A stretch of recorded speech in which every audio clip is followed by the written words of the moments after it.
सिर्फ 23 साल का था वो हंसता मुस्कुराता सिख नौजवान, जिसकी मूछें भी अभी हल्की हल्की ही निकली थी, और वो गलवान की लड़ाई में शहीद होकर वीर गति पा गया। लेकिन जाने से पहले उसने वो वीरता दिखाई जिसने न सिर्फ उसकी रेजिमेंट का, न सिर्फ भारत की फौज का, न सिर्फ सिख समुदाय का, बल्कि भारत भूमि का नाम बहुत ऊंचा कर दिया। वो था गुरतेज सिंह, जिसने गलवान की लड़ाई में एक नहीं दो नहीं बल्कि पूरे 1 दर्जन चीनियों को मौत के घाट उतारा। वो भी तब जब 4-4 चीनी सैनिकों ने उसे पकड़ा हुआ था। वाह रे गुरतेज, तुमने साबित कर दिया कि ऐसा क्यों कहा जाता है कि एक अकेला सिख 1.25 लाख के बराबर है। आज जब मैं शहीद गुरतेज सिंह की बहादुरी और शहादत की बात याद कर रहा हूं तो मेरी आंखों में गर्व के आंसू हैं।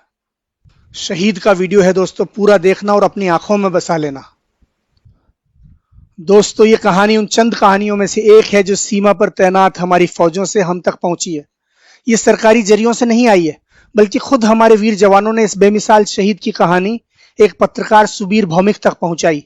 हम उन्हीं के हवाले से ये कहानी बयान कर रहे हैं। गलवान में 15 जून की शाम की घटना तो आपको पता ही है कि किस तरह से हमारे 20 जवानों को चीनी फौज ने धोखे से शहीद कर दिया। कुछ सीधे हमले में शहीद हुए तो कुछ नदी में गिर जाने की वजह से, और उसके बाद हमारी फौज को तुरंत जवाबी हमला करना था। हालांकि उसके पास तैयारी करने या हथियारों की व्यवस्था करने के लिए ज्यादा वक्त नहीं था, लेकिन बिहार रेजिमेंट के साथ साथ 3rd पंजाब की घातक प्लाटून को भी देश की सेवा में बहादुरी दिखाने का मौका मिला। इस प्लाटून का नाम ही घातक प्लाटून है और उसने दिखा दिया कि उसका यह नाम क्यों है। यह प्लाटून बिहार रेजिमेंट की मदद के लिए पहुंची और उसने चीनियों पर वो कहर बर्पा किया कि गलवान की लड़ाई को चीनी फौज सपने में भी नहीं भूल पाएगी। और इस लड़ाई में जो जवान असाधारण वीरता दिखाकर शहीद हुए उनमें से एक था गुरतेज सिंह।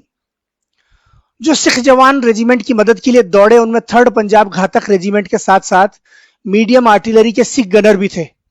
इन लोगों के पास सिर्फ अपनी किरपानें, लाठियां, सरिये और तेज चाकू थे, कोई बड़ा हथियार नहीं। लेकिन वे वीरता के जोश में इतने मदहोश थे कि उन्हें छोटे या बड़े हथियार की कोई परवाह नहीं थी। सबके सब बोले सो निहाल, सत श्री अकाल का नारा लगाते हुए चीनियों पर टूट पड़े। एक तरफ उनकी दहाड़ और दूसरी तरफ उनकी वीरता देखते ही बनती थी। गुरतेज के साथी जवान बताते हैं कि 4 चीनी सैनिकों ने गुरतेज पर हमला किया। उन्होंने उसे चारों तरफ से घेर लिया और उसे मारने बढ़े ही थे कि इस वीर ने बोले सो निहाल का गगन भेदी नारा लगाया और उनमें से 2 को बुरी तरह झटक कर उनकी पकड़ से बाहर निकल गया। और इसके बाद उसने जो किया वो गुरु के आशीर्वाद वाला कोई खालसा ही कर सकता है। गुरतेज ने चारों पर हमला किया और 2-2 को घसीटकर पहाड़ी के मुहाने पर ले आया और नीचे ढकेल दिया। चारों के चारों मारे गए। इस दौरान खुद गुरतेज का भी संतुलन बिगड़ गया और वो भी नीचे की तरफ फिसलने लगा, लेकिन किसी तरह एक बड़ी चट्टान का सहारा लेकर उसने खुद को नीचे गिरने से बचा लिया।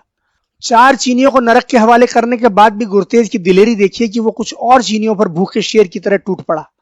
अपनी किरपान से एक चीनी का गला रेतने के बाद गुरतेज ने उसका बड़ा हथियार छीन लिया और 7 दूसरे चीनियों को मार गिराया। इसी दौरान एक चीनी ने उसकी पीठ में तलवार घोंप दी। भारत मां के उस महान सपूत की वीरता को प्रणाम कीजिए कि वो पीछे की तरफ मुड़ा और अपने हमलावर को भी किरपान से मार गिराया। जब गलवान की खूनी लड़ाई खत्म हुई तो गुरतेज वीर गति को प्राप्त हो चुका था, लेकिन उसके हाथों मारे गए 12 चीनियों की लाशें गुरु गोविंद सिंह की इन अमर पंक्तियों की याद दिला रही थी कि 1.25 लाख से एक लड़ाऊं तब गोविंद सिंह नाम कहाऊं। वाह रे गुरतेज, तुमने अपनी अगली पिछली पीढ़ियों का नाम स्वर्णाक्षरों में लिख दिया। भारत मां के वीर सपूत, तुम वीरता के किस्सों में, किंवदंतियों में, हमारी किताबों में, इतिहास में, फौज की दास्तानों में और दुश्मन की यादों में जिंदा रहोगे। पंजाब के मानसा जिले के बीरेवाला डोगरा गांव का रहने वाला था गुरतेज सिंह। गुरतेज सिंह ने जिस स्कूल में पढ़ाई की थी अब वो स्कूल गुरतेज के नाम से ही जाना जाएगा। पंजाब सरकार ने उसका नाम बदलकर गुरतेज के नाम पर कर दिया है।